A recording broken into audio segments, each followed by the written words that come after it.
Nintendo. So the Nintendo Classic Mini has been out for a couple of weeks now, and nobody can find them in shops. Now, is this just demand higher than supply, or is this some sort of strategy by Nintendo? Sold out. Come on, bro. This the 4th or 5th store I've been to today. They all sold out.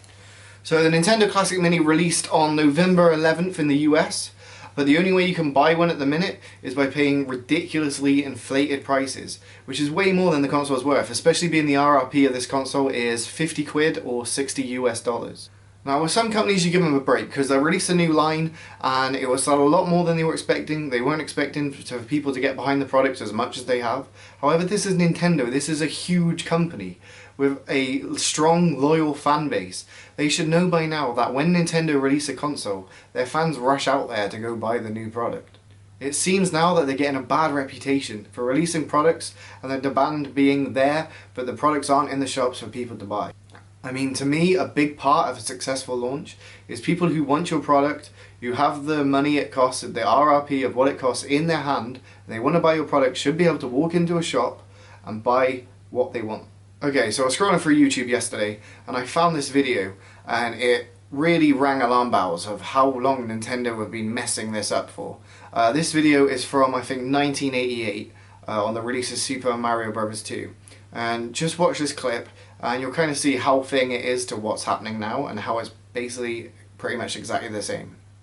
All this makes me wonder, is the shortage real or are they holding back supplies to increase the mystique?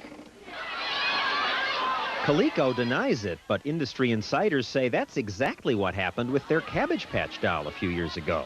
The company shipped fewer dolls to increase the excitement.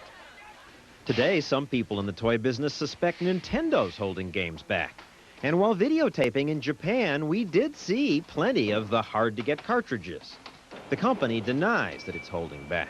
Believe me, creating a shortage of this kind was nobody's design, and it's just one of those combinations of demand that far exceeded our most optimistic projections and an inability on the chip supplier to fulfill it. So there you go. People accusing Nintendo of doing the same thing since 1988. I mean, another more recent example of Nintendo having this sort of problem is the Amiibo launch. A lot of the Amiibo figures were in high demand.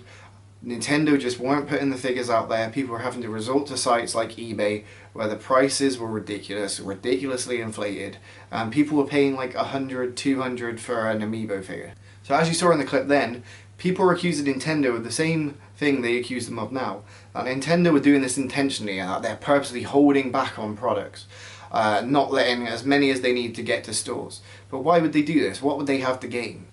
So I was thinking about it, and here are the reasons why I think Nintendo would gain out of this situation. Why they would try pull a stunt like this, that's if they are. So basically, number one is free advertising. Because of this whole shortage, it's being covered on YouTube, it's being covered in mainstream media, social media. Because of this coverage, people are finding out about the system who otherwise didn't know about it. Okay, so number two, it makes the product look good. If a product's selling out everywhere and it's really sought after, then the product can't be all that bad, right? I mean, if you Google the console at the minute, all what really comes up is all the shortages, how desperate people are to buy this thing. Not as much how short the controller length is, how it's a bit impractical to play, you can't sit back and play it because the controller is really short. None of that really flags up. It's just how much people want it, how little there are, so it just makes the product look really good. Number three, people like having something what's hard to get. So people who weren't even bothered about the console when they first heard about it, now it's becoming a bit of a collector's item and a bit rare, thanks to Nintendo.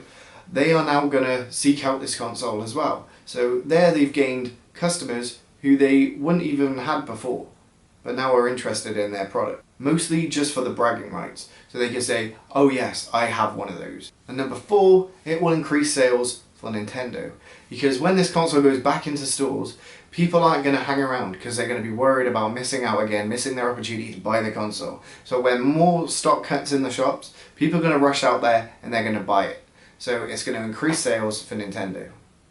So they're the points what I thought about how a manufactured shortage could benefit Nintendo and why they might want to pull something like this off. However, on the other side of the fence, it leads to your customers being frustrated, you've got parents being frustrated because they really want to buy this for their kids to make them happy, you've got gamers who just want to indulge a bit on the nostalgia, but they can't get it. So I'll leave you to decide if this is a holdback strategy by Nintendo to create all this buzz about their product, or if it is just a really stupid oversight by a really big company what should really know better by now, especially when they keep making the same mistake. Now, if this really was just a stupid oversight, then Nintendo really needs to pick up their game, especially in the manufacturing, especially when we're only about 4 months away now from Nintendo Switch, their next big console. They really need to step up and make sure that the consoles are there for people to buy.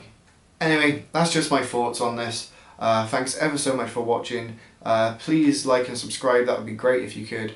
Also leave a comment below, just let me know what you think. Like, is this some strategy by Nintendo, or is it just them being a bit stupid and just another complete oversight on their part? Anyway, thanks ever so much, and I'll see you on the next one hopefully.